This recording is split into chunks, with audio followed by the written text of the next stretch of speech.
우리가 지난주에는 부활주일 메시지를 나눴고 그 전주에 우리는 창세기 18장 말씀을 살펴봤습니다.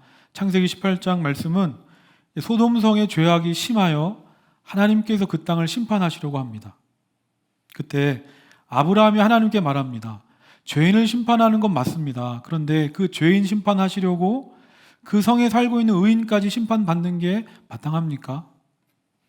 그러면서 아브라함이 하나님과 협상을 합니다. 하나님, 만약에 소돔성에 의인 50명이 살고 있으면 그 사람을 봐서라도 용서해 주시면 안 되겠습니까? 그러자 하나님께서 말씀합니다. 좋다. 50명이 있으면 용서해 주겠다. 그런데 어땠습니까? 소돔성에는 50명의 의인이 없었습니다. 30명도 없었고 20명도 없었고 마지막에 10명도 없었습니다. 결국 소돔 땅이 하나님께 심판을 받게 됩니다. 그래서 오늘 말씀 창세기 19장을 보면 그 심판하러 두 천사가 소돔 땅으로 왔습니다. 이제 정말 얼마 안 있으면 하나님의 심판이 소돔 땅에 임할 겁니다. 이런 급박한 상황 속에서 두 천사가 누구에게 찾아갑니까? 오늘 말씀 12절입니다. 우리 함께 읽겠습니다. 시작. 그 사람들이 롯에게 이르되 이 외에 내게 속한 자가 또 있느냐? 내 사위나 자녀나 성 중에 내게 속한 자들을 다 성 밖으로 이끌어내라. 천사가 찾아와서 롯에게 말합니다. 이제 이 땅에 심판이 임할 건데 시간이 없다. 얼른 내게 속한 자들이 있으면 그 사람들 빨리 성 밖으로 이끌어내라. 이 말 그대로입니다. 하나님께서 지금 롯뿐만 아니라 롯에게 속한 사람들까지도 다 구원해 주시겠다는 겁니다. 우리는 여기서 중요한 사실을 깨닫게 됩니다. 이 구원에 있어서는 우리가 할 수 있는 일이 없구나. 지금 하나님께서 자기 스스로 하나님을 떠나 소돔성에 살고 있는 롯을 구원하실 이유가 있습니까? 롯이 무슨 자격이 되고 조건이 됩니까? 아무리 봐도 롯을 구원하실 만한 어떠한 이유도 없는데 오늘 말씀을 보면 하나님께서 직접 두 천사를 롯에게 보내셔서 롯을 구원하신다는 겁니다. 이건 오늘 우리도 마찬가지입니다. 우리가 하나님을 믿는다고는 하지만 우리의 삶을 돌아보면 세상 사람과 다른 게 없습니다. 주일날 예배 마치고 교회 문 밖에 나가서 평일에 내 삶을 돌아보면 말로는 내가 그리스도인이라고 하고 믿는다고 하지만 세상 사람과 다른 게 없습니다. 그런데 하나님께서 이런 나를 구원해 주신다. 이처럼 인간의 행위로는 구원을 얻을 수가 없습니다. 구원에 있어서는 인간이 할 수 있는 게 없습니다. 왜냐하면 어떠한 인간도 자신의 행위로는 하나님의 기준을 도달할 수 없기 때문입니다. 그러므로 이 기독교의 구원은 전적으로 하나님이 열어주시는 겁니다. 마치 선물처럼 아무런 대가 없이 우리에게 주어지는 겁니다. 이것이 바로 구원받을 만한 아무런 가치가 없는 오늘 우리에게 주시는 구원의 은혜입니다. 그런데 그 놀라운 구원의 은혜가 오늘 여기서 끝나지 않습니다. 천사가 롯에게 뭐라고 말합니까? 너에게 속한 자들이 있느냐? 그러면 그들을 성 밖으로 이끌어내라. 왜 하나님께서 나 같은 죄인을 구원하셨는지 그 이유도 다 알 수 없는데 오늘 하나님께서 나뿐만 아니라 이런 나를 통하여 나에게 속한 사람들까지도 다 구원하신다는 겁니다. 사도행전 16장 31절입니다. 이르되 주 예수를 믿으라. 그리하면 너와 내 집이 구원을 받으리라 하고. 저는 이 말씀을 보면서 이것이 바로 믿는 자의 특권이 아닌가 생각합니다. 믿는 자의 특권. 내가 어떻게 믿음을 가졌는지, 내가 어떻게 구원받았는지 다 알 수 없지만 하나님께서 나에게 은혜로 주신 이 믿음을 통하여 나는 물론이고 우리의 가족도, 내 친구도, 나에게 속한 사람들도 다 살 수 있구나. 오늘날 우리가 살고 있는 세상에 하나님을 믿는 사람이 많습니까? 믿지 않는 사람이 많습니까?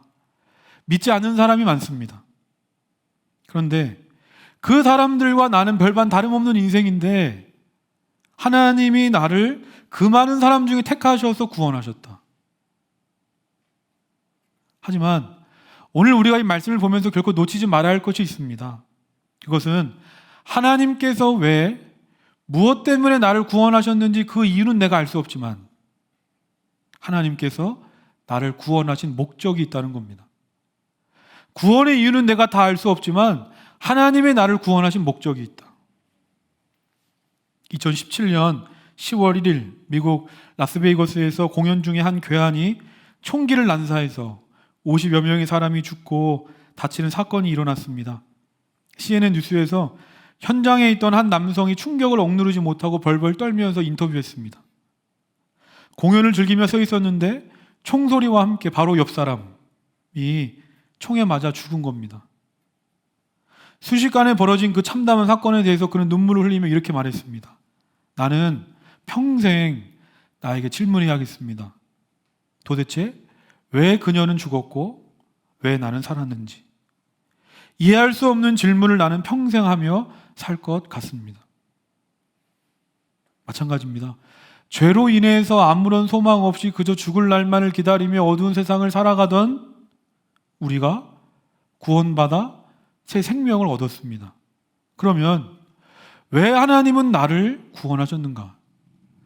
왜 하나님은 죄로 인해 죽을 수밖에 없었던 나를 살려주셨는가? 내가 구원받아 오늘 이 땅에 살고 있는 목적은 뭔가? 오늘 말씀 그대로입니다. 내게 속한 자를 살리기 위해서. 제가 지난번 설교 때도 얘기했습니다. 이 소돔성이 멸망한 이유가 뭐냐? 당연히 소돔 땅의 죄악 때문이기도 했지만 본질적인 이유는 소돔 땅에 의인이 없었기 때문에 소돔 땅이 망한 겁니다. 만약에 소돔성에 의인이 몇 명만 더 있었어도 롯 때문에 롯에게 속한 가족들이 구원받을 수 있었던 것처럼 그 성에 의인이 몇 명만 더 있었어도 그에게 속한 사람들 다 살았을 겁니다. 오늘날 성도들은 물론이고 사람들이 쉽게 말하는 게 있습니다. 한국교회 희망이 없다. 이대로 한국교회 가면 어렵다. 안 된다. 문제가 있다. 맞습니다.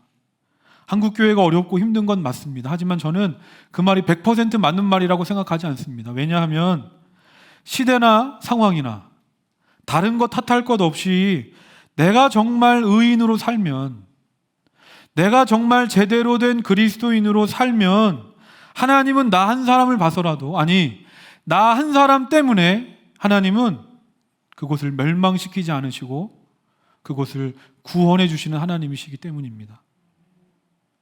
그렇다면 오늘 나는, 오늘 여러분은 어떻게 사십니까? 무엇 때문에, 무엇을 위하여 사십니까? 죄로 인해 죽어가는 세상 사람들 중에서 오늘 내가 새 생명을 받아 살아가는 이유, 하나님이 나를 구원하신 목적, 내가 속한 자들 살려내고 있습니까? 만낙교회 김병삼 목사님의 일상의 결정들이란 책을 보면 만낙교회 교인 김은영 집사님의 이야기가 나옵니다. 집사님은 러시아에서 의료기기 사업을 하다가 사명을 가지고 러시아에서 의대 과정을 마친 후에 러시아에서 의사로 살고 있습니다. 이분이 의사가 된 이유는 한 가지였습니다. 의술이 복음을 전하는 가장 좋은 도구가 될 수 있다고 생각했기 때문에 집사님은 의사가 됐습니다. 집사님이 자신의 페이스북에 이런 글을 남겼습니다. 그 글입니다. 2019년 1월 11일 기차 전도 방식을 조금씩 바꿔가고 있다. 오늘은 기차에서 옆에 앉아있는 통통한 30대 모피 입은 여인과 날씨로 이야기를 나누고 친구가 되었다. 나는 자연스럽게 요한복음 3장 16절의 말씀을 2번 반복하여 암송했다. 잘 들어보세요. 하고 암송하니 그녀는 내 입모양을 보면서 잘했어요 하며 웃어줬다. 필요한 때에 이 말씀이 기억나기를, 하나님의 때에 사용하기를 나는 기도했다. 알고 보니 우리는 같은 동네에 살았다. 또 편안하게 만나자고 하면서 친구가 되었다. 김은영 집사님은 만나는 모든 사람들에게 복음을 전하기 위해서 요한복음 3장 16절을 외우고 기도로 준비했습니다. 러시아에서 이방인으로 살면서 의사로 활동했지만 그녀는 복음을 전하는 일이 가장 중요했습니다. 출근하는 기차에서 하나님의 복음 전할 사람을 만나게 하시면 늘 요한복음 3장 16절을 나누고 그분을 위해 기도했다고 합니다. 당장 눈에 보이는 열매는 없지만 내가 열심히 복음의 씨앗을 뿌리면 하나님께서 반드시 복음의 씨앗에 물을 주시고 빛을 주셔서 열매 맺게 하실 것이다. 이 계문영 집사님의 의사 가운을 보면 의사 가운 주머니에 자기의 이름 대신에 이렇게 썼다고 합니다. 예수는 그리스도시라. 그 문구를 써놓았습니다. 러시아 환자들은 한글 읽지 못해서 그걸 모르는 사람이 태반이었지만 그럼에도 복음 정도의 통로가 되기를 바라는 그 집사님의 마음이 담겨 있는 겁니다. 만약에 집사님이 복음을 전하지 않았다면 그 땅, 그곳에는 아무 일도 일어나지 않았을 겁니다. 하지만 매일 기도하면서 준비하고 영혼과의 만남을 기대하면서 요한복음 3장 16절을 나누는 과정을 통해서 누군가는 복음을 듣고 누군가는 예수를 영접하는 일들이 일어나는 겁니다. 제가 근래에 어떤 청년을 만났는데 자세하게 이야기할 수 없지만 제가 감동을 받아서 나누려고 합니다. 저에게 이런 얘기를 하는 겁니다. 목사님, 제 동생을 교회로 인도하고 싶다는 내용의 이야기였습니다. 지금 동생이 주말에 일을 하면서 음식을 이렇게 파는 일을 하는데 매번 하지 못해도 자기가 그 동생의 음식을 대신 사서 그것을 주일 예배 간식으로 서서 그때만이라도 자기 동생이 교회에 나와서 예배 드리면 좋겠다라는 이야기였습니다. 여러분은 이 김은영 집사님이나 또 이 청년의 이야기를 보고 어떤 생각이 드십니까? 다 알아서 때가 되고 상황이 되면 알아서 교회 오고 예수 믿는 거지 뭘 그렇게까지 하나 생각하십니까? 저는 오늘 말씀을 보면서 이런 생각이 드는 겁니다. 이 사람들은 하나님께서 주신 믿는 자의 특권을 누리며 사는구나. 믿는 자의 특권. 다시 말하면 믿는 자만이 할 수 있는 일. 바로 나에게 속한 자를 구원하고 살리는 일입니다. 그렇다면 오늘 여러분은 하나님께서 나에게 주신 특권을 누리고 계십니까? 정말 나로 인해서 내게 속한 자들이 살아나고 있습니까? 아니면 반대로 소돔성에 의인이 없어 망한 것처럼 나로 인해서 내 주변 사람들이 죽어가고 있는 것 아닙니까?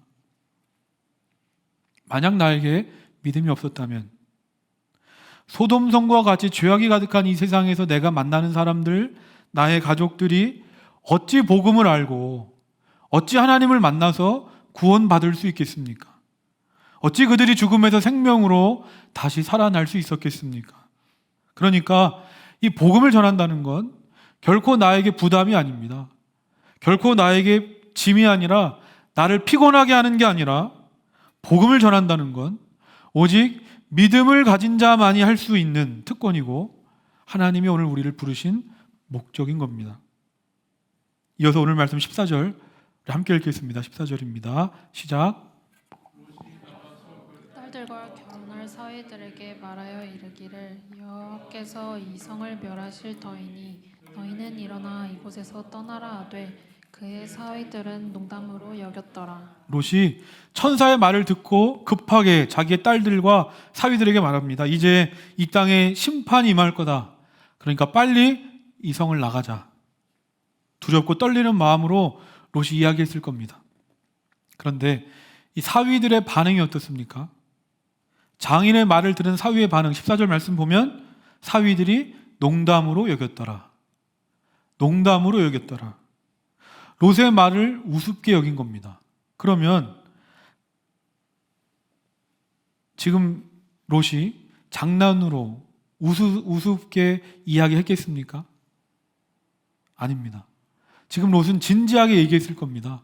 지금 죽고 사는 심판이 눈앞에 있으니 아마 두렵고 떨리는 마음으로 자기의 사랑하는 가족들에게 간절하게 외쳤을 겁니다. 그런데 그럼에도 불구하고 사위들은 이러한 롯의 말을 우습게 여깁니다. 말도 안 되는 소리 하지 말라고 말합니다. 그러면 지금 롯이 이 심판이라는 정말 중요한 말을 하고 있는데 사위들은 왜 이런 반응을 보일까? 롯의 말을 듣는 사위들에게 문제가 있는 걸까? 아니면 말을 하고 있는 롯에게 문제가 있는 걸까? 저는 이렇게 생각합니다. 말을 하고 있는 이 롯에게 문제가 있는 게 아닐까? 롯이 분명 믿음을 가진 그리스도인이긴 했지만 그와 가장 가까운 가족들이 그의 옆에서 늘 그를 지켜봤을 때 그는 무늬만 성도였지 결코 그리스도인이 아니었습니다. 그래서 신앙인으로서 주변 사람들에게 어떠한 영향력도 끼치지 못했던 사람이 롯이었습니다. 롯은 자신의 가족들만 다 구원했어도 아마 10명의 의인을 채웠을 겁니다. 그런데 롯은 그런 영향력이 없었습니다. 그렇다면 신앙인으로서의 영향력은 어디서 나오는가? 신앙인으로서의 영향력은 바로 거룩함, 세상과의 구별됨에서 나오는 겁니다. 책 읽는 사자의 신앙의 참견이란 책을 보면 이런 주제의 글이 나옵니다. 좋은 교회 오빠와 겉과 속이 다른 오빠를 어떻게 구별할까요? 입니다. 오늘날 청년들에게 가장 중요한 얘기 아닙니까? 이성을 만날 때의 기준을 이야기합니다. 갑자기 귀가 좀 열립니까? 이성에 대한 얘기. 그렇다면 좋은 오빠와 겉과 속이 다른 오빠를 어떻게 구별할까요? 어떻게 구별하면 되겠습니까? 연애를 책으로 배울 수 없지만 이 책에서는 이렇게 말합니다. 우리는 그 사람이 눈물로 찬양하고 뜨겁게 기도하는 모습을 보고 섣불리 인격의 됨됨이를 유추하고 단정짓지요. 그러나 이것을 기억해요. 그가 어떤 사람인지 알려면 말보다 행동, 즉 그의 실제 선택을 보게 됩니다. 예를 들어 청년의 때에 마음이 원하는 걸 선택하는 가장 결정적 요인 중 하나가 이성 문제거든요. 누가 봐도 세속적인 이성을 선택하며 두둔하거나 나눔과 교제라는 이름으로 옳지 않은 뉘앙스에서 소위 말하는 작업을 하고 있다면 그는 거룩과 먼 사람입니다. 그러면 어떤 사람이 보석일까요? 부족해도 그 사람이 지금 어디를 향해 있는가 하는 방향이 중요합니다. 그 남자가 예수 그리스도를 닮아가는 성화라는 제대로 된 방향으로 서 있다면 다른 외면적인 요소는 비본질이겠죠. 너무 촌스러운 옷만 입고 다니는 남자는 패션에 대한 개념이 없어서 그렇습니다. 그러나 외적인 요소는 비교적 쉽게 다듬어집니다. 반면에 내면의 변화는 처절한 희생이 필요합니다. 그건 단번에 되는 게 아닙니다. 한 면만 보고 사랑에 빠졌어 하지 말고 한 사람의 됨됨이를 판단할 때는 되도록 긴 호흡으로 천천히 여러 상황을 보는 게 좋아요. 제가 갑자기 왜 이 얘기를 하겠습니까? 좋은 사람 만나라고 한 것도 있지만 제가 오늘 말씀 속에서 이 이야기를 꺼낸 건 영향력 때문입니다. 영향력. 신앙인으로서의 영향력은 지금 그 사람이 어디를 향해 있는가, 그 사람이 향하는 방향이 결정한다는 겁니다. 오늘 말씀 속에 롯이 왜 영향력이 없습니까? 의인이 없는 죄악으로 가득한 이방 땅에 살고 있기 때문에, 아니면 믿음의 사람 혼자라서 아무래도 힘들어서 어려워서 영향력이 없는 것일까? 아닙니다. 영향력은 주변 사람들이나 상황에 의해 결정되는 게 아닙니다. 대표적으로 구약의 다니엘이 그렇습니다. 나라가 망해서 끌려온 포로 출신이었지만 다니엘은 결국 바벨론 제국의 총리에 오릅니다. 이방 출신으로 별 볼 일 없는 다니엘이 당대 최강대국이라 할 수 있는 바벨론의 총리의 자리에 올랐습니다. 그러니 주변 사람들이 얼마나 다니엘을 시샘하고 질투하고 미워했겠습니까? 그때부터 시도 때도 없이 다니엘의 몰아내려고, 다니엘을 끌어내리려고 고발할 근거를 찾고 그의 허물을 찾지만 아무리 찾으려고 해도 찾지 못했습니다. 유명한 말이 있습니다. 털어서 먼지 안 나오는 사람이 없다. 찾고 찾다 가면 반드시 허물이 나온다. 게다가 다니엘은 총리의 자리에 오른 정치인이다. 같은 정치인으로 봤을 때 분명히 먼지가 나올 거다 생각했는데 아무리 찾아봐도 허물도 고발할 근거도 다니엘에게는 나오지 않습니다. 그러니까 어떻습니까? 오히려 시간이 지나면 지날수록 사람들 자기 스스로 깨닫는 겁니다. 아, 이 다니엘이라는 사람은 우리랑은 완전히 다른 사람이구나. 그렇다면 어떻게 다니엘이 이렇게 세상 사람들과 다른 거룩하게 구별된 삶을 살아갈 수 있었을까? 다니엘 6장 10절입니다. 우리 함께 읽겠습니다. 시작. 방에 올라가 예루살렘으로 향한 창문을 열고 전에 하던 대로 하루 세 세 번씩 무릎을 꿇고 기도하며 그의 하나님께 감사하였더라. 이겁니다. 지금 내가 어디에 있는지가 중요한 게 아닙니다. 시대나 상황이나 시대적 흐름이 중요한 게 아니라 정말 중요한 건 내가 지금 어디를 보고 내가 지금 어디를 향하고 있는가. 내가 설령 우상 숭배로 가득한 이 세상 한가운데 있다 할지라도 나는 하루에 3번 예루살렘을 향하여 기도할 것이고 오직 나는 하나님만을 바라볼 것이다. 오늘 말씀 속에 롯이 왜 영향력이 없습니까? 그것은 비록 내가 지금 악한 사람으로 가득한 악한 세상에 산다 할지라도 어떻게든 하나님을 바라보려고 하고 어떻게든 예수 그리스도를 닮아가려는 선택을 하는 것이 아니라 롯은 세상이 그러니까 남들 다 그렇게 사니까 나도 그냥 세상을 향하여 살고 나도 모르게 세상에 물들어 버렸기 때문에 믿음의 사람이라고 하면서도 롯은 어떠한 영향력도 끼치지 못했던 겁니다. 결국에 어떻게 됩니까? 16절 보면 하나님의 심판이 임하는데 지체하고 있으니까 이제 천사들이 나섭니다. 천사들이 직접 롯과 롯의 아내와 롯의 딸들의 손을 잡아다가 강제로 끌고 나옵니다. 그리고 오늘 말씀 17절부터 19절입니다. 우리 함께 읽겠습니다. 17절부터 19절 시작. 그 사람들이 그들을 밖으로 이끌어낸 후에 이르되 도망하여 생명을 보존하라. 돌아보거나 들에 머물지 말고 산으로 도망하여 멸망함을 면하라. 롯이 그들에게 이르되 내 주여 그리 마옵소서. 주의 종이 주께 은혜를 입었고 주께서 큰 은혜를 내게 베푸사 내 생명을 구원하시오나 내가 도망하여 산에까지 갈 수 없나이다. 두렵건대 재앙을 만나 죽을까 하나이다. 하나님께서 천사들을 통해 말씀하셨습니다. 심판을 피해서 산으로 가라. 산으로 가라. 그러면 너와 가족들이 살 거다. 그런데 롯이 뭐라고 말합니까? 하나님 감사합니다. 나 같은 자를 구원해 주시다니요. 제가 산까지 달려가겠습니다가 아닙니다.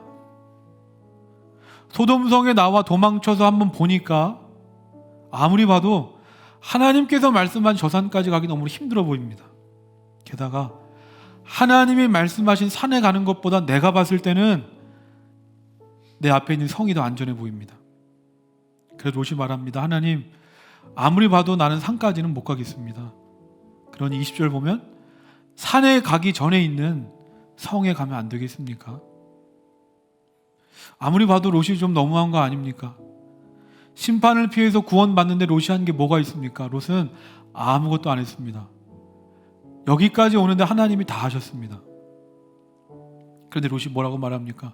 이것도 힘듭니다. 이것도 어렵겠습니다. 성으로 가겠습니다.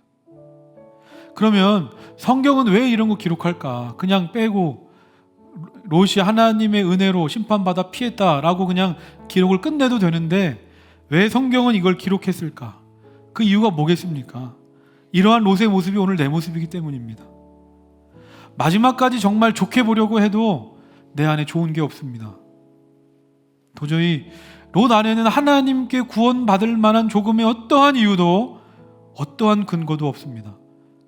누군가를 살리고 복음을 전하고 하나님의 나라를 이루기는커녕 내 신앙생활 하기도 급급합니다.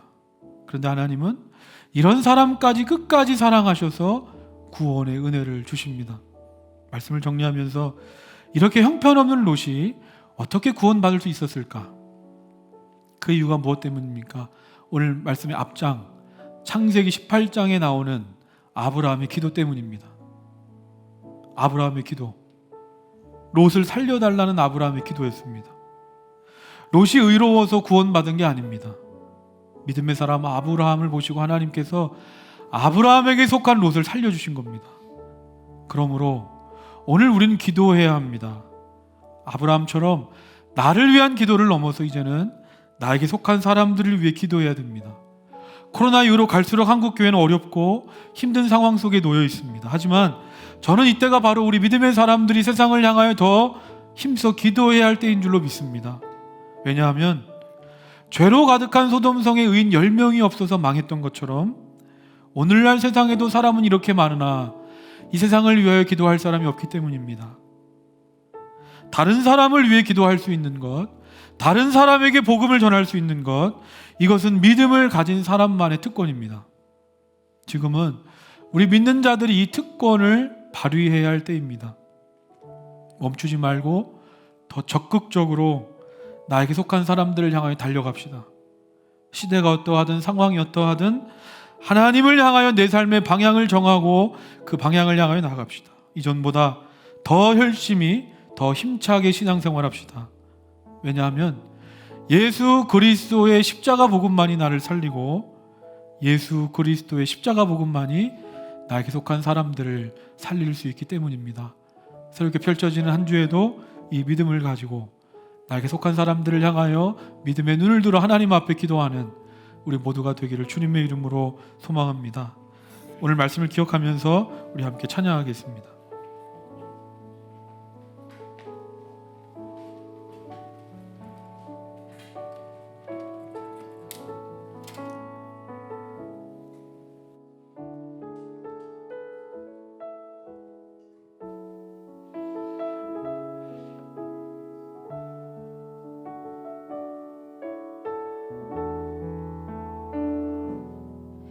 내게 유익하던 것을 다 해로 여기네. 구주를 위하여 모두 다 버리네. 모든 것을 잃어버려도 아깝지 않음은 예수를 아는 지식이 가장 고상함이라.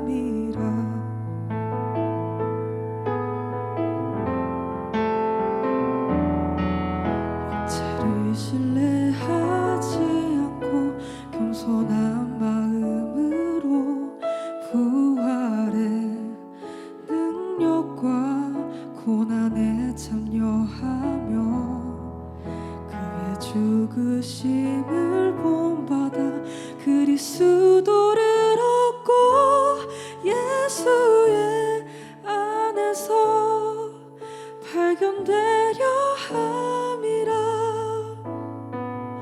표대를 향하여 그리스도 예수 안에서 부름의 상을 위하여 달려가노라. 이전에 있는 것은 모두 잊어버리고 앞에 계신 그리스도께로 달려가노라. 내게 유익하던 것을 다 해로 여기네. 구주를 위하여 모두 다 버리네.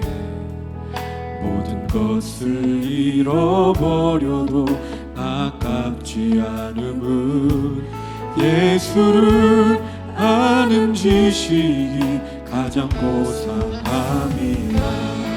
육체를 신뢰하지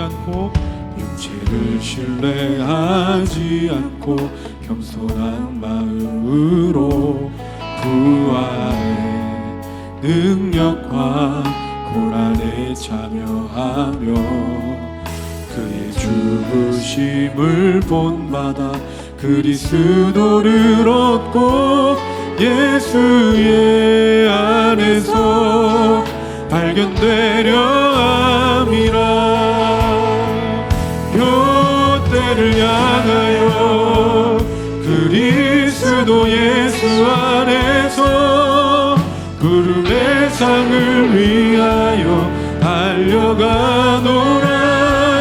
이전에 있는 것을 모두 잊어버리고 앞에 계신 그리스도께로 달려가.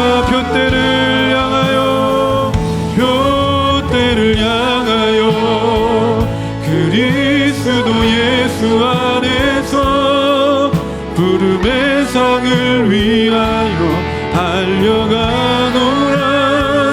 이전에 있는 것은 모두 잊어버리고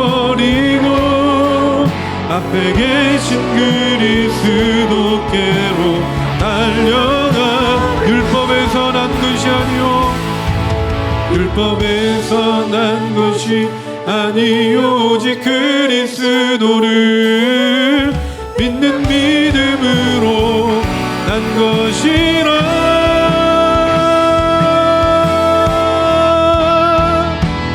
표대를 향하여 그리스도 예수 안에서 부름의 상을 위하여 달려가노라.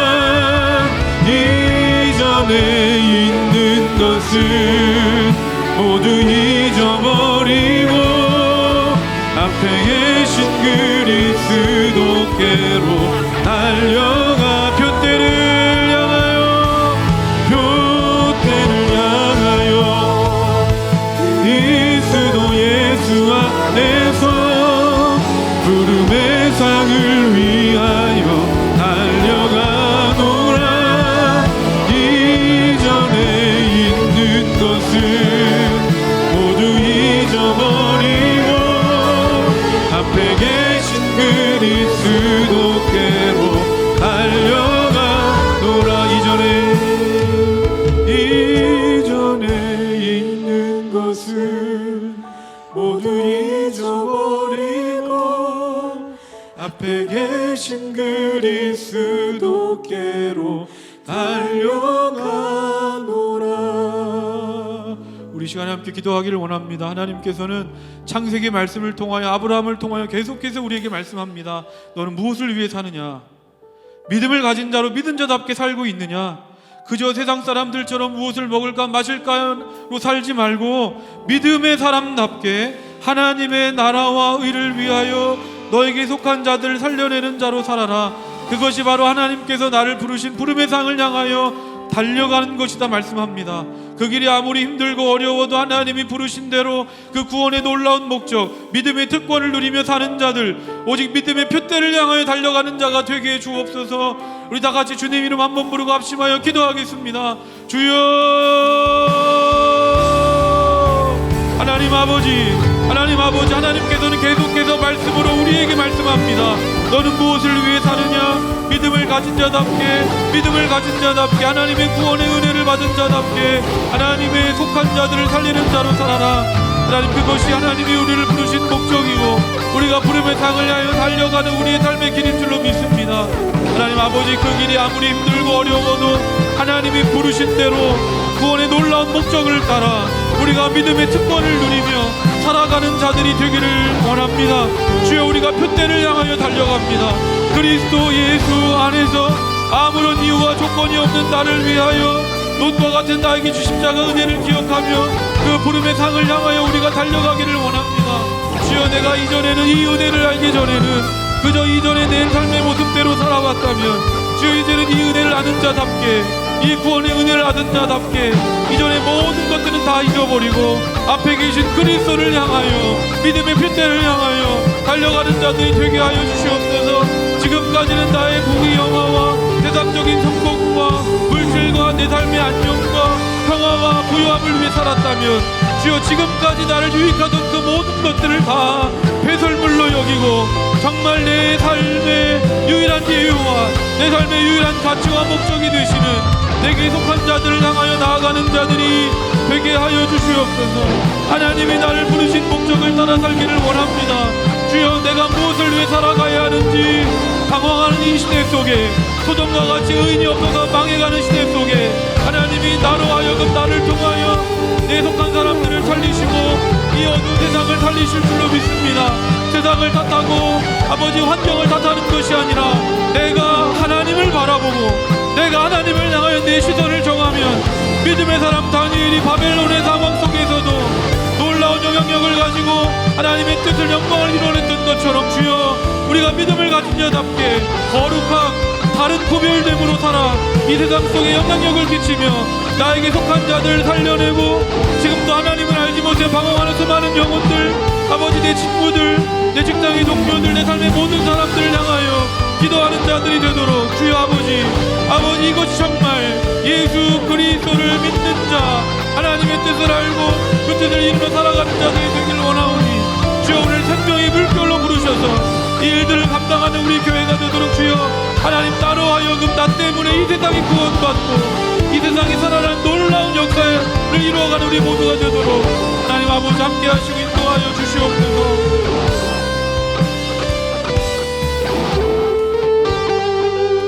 세상 모든 민족이 세상 모든 민족이 구원을 얻기까지 쉬지 않으시는 하나님 주의 심장 가지고 우리 이제 일어나 주 따르게 하소서. 세상 모든 육체가 주의 영광 보도록 우릴 부르시는 하나님 주의 손과 발 되어 세상을 치유하며 주 섬기게 하소서. 물이 바다 덮음같이 물이 바다 덮음같이 여호와의 영광을 인정하는 것이 온 세상 가득하리라. 물이 바다 덮음같이 물이 바다 덮음같이 물이 바다 덮음 한 번 더 물이 바다 덮음같이 물이 바다 덮음같이 여호와의 영광을 인정하는 것이 온 세상 가득하리라.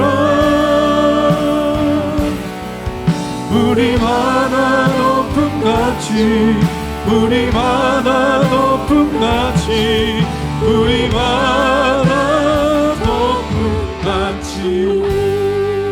이 시간에 우리 기도할 때 내게 속한 자들을 위하여 기도합시다. 하나님이 나에게 맡겨주신 사람들, 내가 기도하고 복음을 전하며 살려내야 할 사람들, 가족과 친구와 동료들, 지금 떠오르는 사람들을 위해서 하나님이 나를 통하여 그 영혼이 살아나게 하옵소서. 하나님이 나를 보내주시고 나를 통하여 나를 사용하여 주옵소서. 지금 떠오르는 영혼들을 위하여 우리 다 같이 기도하겠습니다. 하나님 아버지 감사합니다. 하나님이 나에게 믿음을 주신 이유, 이 세상의 많은 사람들 중에 나를 택하셔서 하나님을 알게 하시고 하나님의 복음을 깨닫게 하신 이유, 바로 나에게 속한 사람들을 살리기 위해서 하나님이 나를 부르셨습니다. 하나님이 의인 10명만 있었어도 심판을 거두시고 아버지 그 죄악이 가득한 땅을 살려주신다고 하셨는데, 아무리 살펴봐도 어두운 세상을 위해 기도하는 사람이 없고, 아무리 이 세상이 어둡고 죽어간다고 해도 내 삶이 바쁘고 분주하다는 이유로 믿음의 사람이라고 하면서도 내 주위 사람들을 위해 기도하지 못하고 이 세상의 아픔을 바라보지 못하고 외면하는 교회와 성도들 속에서 하나님께서 참으로 믿음의 사람들을 찾고 계시는데, 아버지 오늘 우리가 그 생명의 사람, 믿음의 사람이 되기를 원합니다. 지금도 하나님 나를 통하여 주변 사람들에게 말씀하기를 원하시는데 내가 제대로 살지 못해서 주변 사람들이 죽어가고 있습니다. 하나님이 아무런 이유와 조건 없이 나를 구원하여 주시고 하나님 자녀 삼아 주셨는데, 아버지 나는 그 은혜와 조건을 경험하면서도 그것을 내 삶으로 고백하고 살아내지 못했습니다. 아브라함의 기도를 통하여 롯이 구원받았던 것처럼 롯에게는 아무런 구원의 이유와 조건이 없었지만 믿음의 사람 아브라함의 기도를 들으시고 하나님은 아브라함의 기도를 들으시고 롯을 구원해 주셨던 것처럼 아버지 하나님 세상을 탓할 것도 없고 시대와 상황을 탓할 것도 없습니다. 오늘 내가 아브라함처럼 나를 위한 기도를 넘어서 이 세상을 위하여 기도하는 순간 하나님은 기도를 들으시고 의인이 없지만 그 기도를 들으시고 하나님은 그 땅과 그 영혼과 이 도시와 이 세상을 구원하실 줄로 믿습니다. 아버지 우리가 할 수 있는 건 없지만 하나님 앞에 이 믿음을 가지고 기도하오니, 아버지 우리가 다른 것 할 수 없지만 우리가 이 믿음을 가지고 하나님 앞에 기도하오니 주여 우리의 기도를 들으시고 하나님 역사하시고 인도하여 주시옵소서. 하나님이 우리 물결자치를 세우신 뜻이 있는 줄로 믿습니다. 물결자치를 세우신 이유는 다른 것이 아니라 이 세상과 도시를 위하여 기도하라고, 하나님께서 기도하라고 우리를 보내주셨습니다. 아버지, 우리가 생명의 물결이 되어 그 일들을 감당하기를 원하오니 주 아버지, 우리의 기도가 끊이지 않게 하시고 우리가 이 마음을 가지고 아브라함처럼 내가 인간적으로 사랑할 수 없고 받아들일 수 없지만 아브라함이 그것을 초월하는 믿음을 가지고 롯을 위하여 기도할 때 놀라운 영혼 구원의 역사가 일어나고 그 도시와 세상이 살아나는 놀라운 역사가 일어나고 그저 복을 받는 인생에서 복을 전하는 복의 근원된 인생, 영향력 있는 삶을 살았던 것처럼 아버지, 오늘도 우리가 삶의 모든 형편과 상황 속에서 이 믿음을 가지고 기도할 때 하나님은 우리에게 영향력을 주셔서 나에게 속한 사람들 하나님께로, 나에게 속한 자들 죽음에서 생명으로 소망의 빛으로 인도하실 줄로 믿습니다. 아버지 하나님, 우리에게 믿음을 허락하여 주시옵소서. 찬양하겠습니다. 물이 바다 덮음같이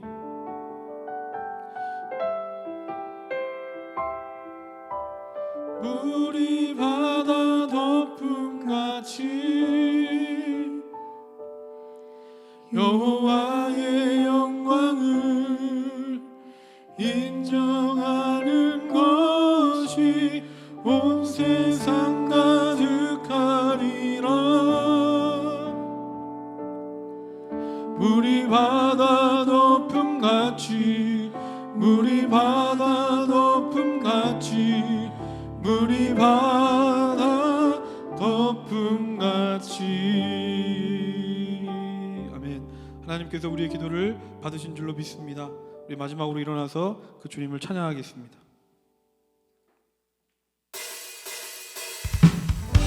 우리 함께 박수 치면서 왕 되신 주님을 찬양하겠습니다.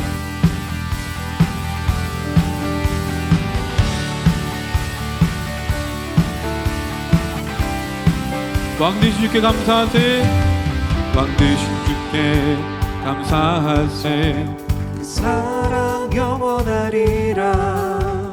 모든 것 위에 뛰어나신 주, 그 사랑 영원하리라. 찬양 찬양. 능력의 손과 펴신 팔로, 능력의 손과 펴신 팔로 그 사랑 영원하리라. 거듭난 영혼들을 위하여 그 사랑 영원하리라.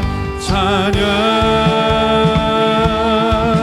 찬양 찬양 찬양 찬양 영원히 신실하신 능력의 하나님, 영원히 함께하리. 영원히 영원히 영원히 신실하신 능력의 하나님, 영원히 함께하리. 영원히 영원히 영원히. 해 뜨는 데서 지는 데까지, 해 뜨는 데서 지는 데까지 그 사랑 영원하리라. 주내로 우리 걸어가리. 그 사랑 영원하리라. 찬양 찬양 주님을 찬양 찬양 찬양 영원히 신실하신 능력의 하나님, 영원히 함께하리. 영원히 신실하신 하나님, 영원히 신실하신 능력의 하나님, 영원히 함께하리. 영원히 영원히 영원히. 그 사랑 영원하리라. 그 사랑 영원하리라. 영원하리라. 그 사랑 영원하리라. 그 사랑 영원하리라. 그 사랑, 우리의 목소리로 그 사랑, 그 사랑 영원하리라. 그 사랑 영원하리라. 그 사랑, 그 사랑 영원하리. 그 사랑, 그 사랑 영원하리라. 찬양, 찬양, 찬양, 찬양. 영원히 신실하신 능력의 하나님, 영원히 함께하리. 영원히 신실하신 능력의 하나님, 영원히 함께하리.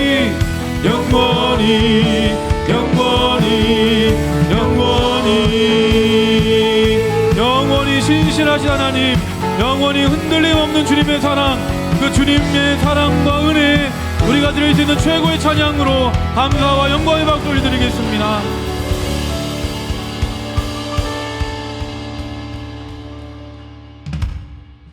기도하겠습니다. 사랑의 하나님 아버지, 죄로 인해 죽을 수밖에 없었던 우리가 구원받아 하나님의 자녀가 된 것만도 큰 은혜인데, 자격 없는 우리에게 하나님의 나라를 보게 하시고 나를 통하여 내게 속한 자들을 살리시길 원하시는 그 하나님을 찬양합니다. 나는 흔들리고 변해도 영원히 변함없는 신실하신 하나님을 예배합니다. 적은 것이지만 우리의 마음을 담아 드리는 예물을 기뻐 받아주시고 하나님께서 그들의 삶을 다스려 주시고 통치하여 주옵소서. 그래서 죽음을 이기시고 부활하셔서 오늘도 살아계신 주님과 함께 날마다 승리하며 사는 우리 모두가 되게 하여 주옵소서. 이제는 우리 주 예수님의 크신 은혜와 하나님 아버지의 사랑하심과 성령님의 역사하심이, 하나님이 나를 구원하신 목적, 하나님이 나를 지으시고 이 땅에 부르신 그 뜻대로 내게 속한 자들을 살려내는 생명의 물결들 위에, 하나님께서 이 도시를 살리시기 위해 세우신 우리 물결처치 위에 이제부터 영원까지 함께 하시기를 간절히 축원하옵나이다. 아멘.